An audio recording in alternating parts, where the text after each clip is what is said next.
What is up, Janksters? It's your boy Graham, also known as HamHawks42 on the internet, and today we have another edition of the show, Overthinking MTG. That's right, this is the on-again, off-again, unedited, unscripted show where I look at an individual Magic card and we talk about it for about 10 minutes. Now, the show is available on YouTube, where you may be watching my gums actually flap in real time alongside the card that we're looking at, as well as anywhere podcasts can be found. So if you want to listen to me ramble about individual Magic cards while you're driving or at the gym, I've got you. That is something that you can do. Overthinking MTG. Anyway, so this is the first episode that we've done in a while, and I wanted to bring the show back because, frankly, it's fun. I enjoy making it, and it's fairly straightforward. I look at an individual Magic card, talk about it for about 10 minutes. I find right now when I do a YouTube video where I'm looking at a number of cards, I end up talking about each one of them for at least 5 minutes anyway. My videos become incredibly long. So let's bring back Overthinking. Let's do them in individual chunks. And today, I'm going to take a look at a card that I saw. So one of the things, sometimes I'll be looking at random cards. Today, I picked one out very intentionally. And the card I wanted to look at today was Selfless Savior. Now, this was a dog that was in M21. It is a 1/1 for 1 white dog creature. Not legendary, it's just is what it is. Although, I gotta be honest, the impact that this dog has had on me is in fact legendary. I also thought it would be fun to have our first episode back in months be one where I might genuinely cry on microphone, because this card touches the heartstrings, at least for me, in a way that very few cards do. It is a very simple, effective creature. 1/1 for 1, sacrifice Selfless Savior, another target creature you control gains indestructible until end of turn. Okay, cool. It's very simple. It's very straightforward. It's a dog that will literally protect your creatures. It will jump in front of a threat and make another one of your creatures indestructible. Amazing flavor. It's absolutely beautiful. But the part that really makes this card stand out and really shine for me is the flavor text. Beautiful flavor text is impressive because the people who write flavor text don't have a lot of space on the cards to work with, especially nowadays where cards have become so complicated in what they do. You'll notice, actually, I don't have stats on this, but I'm kind of curious. I have a feeling the amount of flavor text that is on cards has dropped dramatically from what it used to be, because now we have a situation where whole text boxes can be 1,000 words, or 1,000 characters for sure. And there's just no room for flavor text. Meanwhile, in the past, we had vanilla creatures that would have a paragraph of flavor text on them. That just doesn't exist anymore. And in the case of Selfless Savior, they had a 3-line rule, 3-line mechanical identity to the card, but then ability, that's the word I'm looking for. But there's also reminder text on what indestructible does, but they still managed to fit in 3 lines of flavor text. I'm going to read those right now. She raised him from an orphaned pup and gave him a life of love. With his last act, he thanked her. Oh, I get chills. It's so good. There's something about dogs in Magic the Gathering that, like, they were introduced as a proper creature type in M21, and there were a couple of other dogs since then. There have been hounds in the past, I suppose, but the flavor text on them is just so strong. And I'm saying this as a cat person. Like, I have a cat. I've never owned a dog. Never.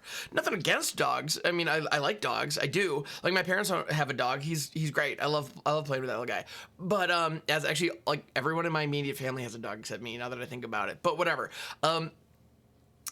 So there's something we all kind of can identify with, that loving companion.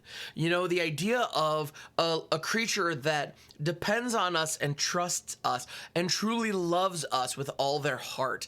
And we, reciprocate that, hopefully, right? And there's something about dogs, like, don't get me wrong, I like cats too. Like, cats are fun, but cats, like, I've heard, there's an old joke that dogs have, dogs have masters, cats have staff, and it feels very true. Like, a lot of times, don't get me wrong, like, Peas Blossom, my cat, is very affectionate and very, very loving. I'm a big fan. Actually, you've probably seen her on my YouTube channel. If you watch my YouTube, it's not uncommon for me to be recording a video and she's just chilling on my lap. Happens all the time. Or if you ever pop into my Twitch stream, she might make an appearance. When I get loud, she tends to avoid me. But there's something about the relationship between a person and a dog that is kind of unique and special in a way that, like, yeah, cats do tug on our heartstrings a little bit. They can, but you see in pop culture, I mean, there's like Marley and Me, there's Old Yeller, there's, I mean, the list goes on. There are thousands of like boy and his dog or girl and their dog, you know, stories that are just like in the public consciousness. And so what they did with this card is they gave a mechanical identity for, you know, a creature that protects another creature. There are tons of those throughout Magic.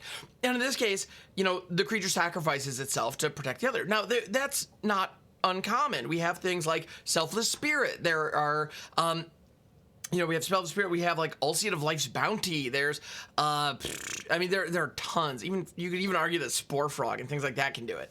It's, I mean, this mechanic of just like a cheap creature that can effectively be a combat trick that can save you one of your other things.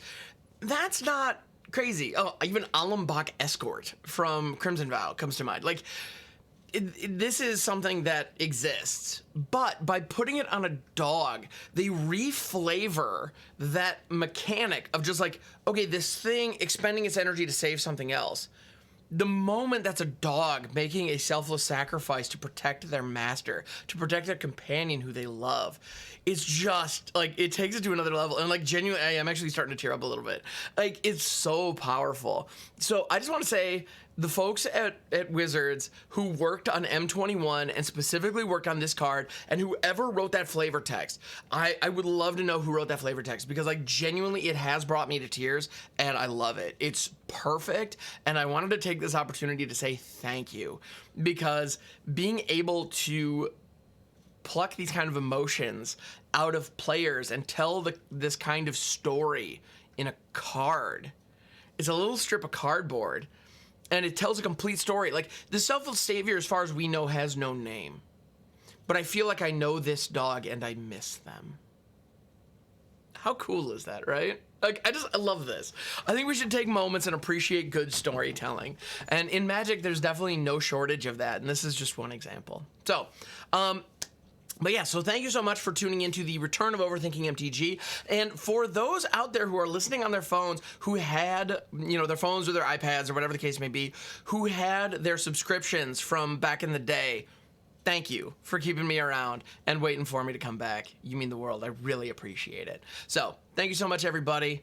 And yeah, we will be doing more of these shows in the future. I don't want to commit to a release schedule as of right now for this show specifically, but the show's it's relatively easy to produce. So I'm planning on putting them out multiple times a week for sure. I can promise you that.